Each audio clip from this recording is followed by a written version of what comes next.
Now let's change some of the gameplay behavior by editing scripts. So as we round this corner, we'll see there's a number of monsters here. And as we approach the first one, he's going to detect us and come running at us. And as we engage in combat, there's an entity that's spawned that's sort of that spark effect when we fight. And that's controlled by a script. Now let's edit that. Again, we'll leave the game running. And we can come in here and we can drill in on the entity models that define our player. We see actor mixes into player, and so I'll double click to follow that path, and I'm looking for victim. Now a victim in the Mangled Metal world is anything that can take damage. And we see the victim model has two behaviors, on attacked and on death. And if we edit this on attacked script, that's going to pull up our Lua debugger.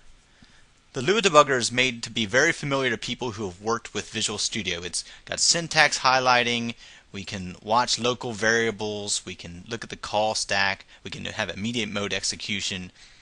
Here's this particular script, and here's this spawn the damage effect, which creates this new entity called damage effect. And we're going to change this to be spawn effect. And save. Again, all while the game is running. So now let's approach the second monster. He'll also detect us. And so now the spawn effect is a big green flash. It's sort of over the top. Big battle sequence. But we're able to change that in real time while the game is running. And again, we're doing this on a PC, but we could do it just as easily on a console.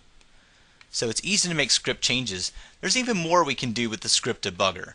So let's toggle our debugging.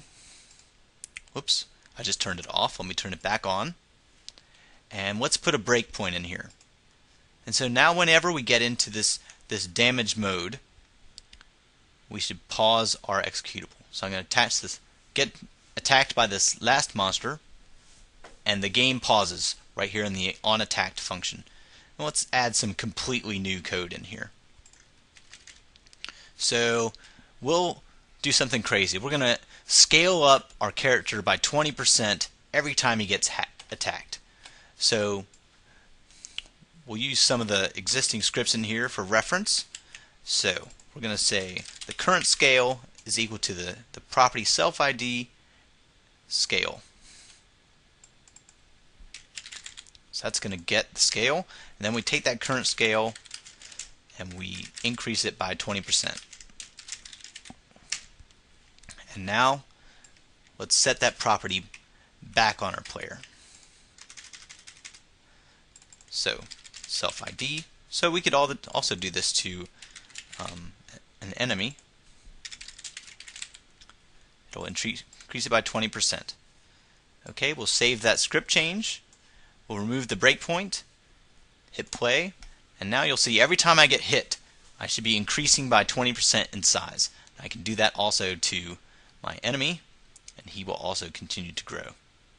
So, very easy to make script changes and also to use the debugger to look at watch variables, immediate mode, call stack, lots of useful information here.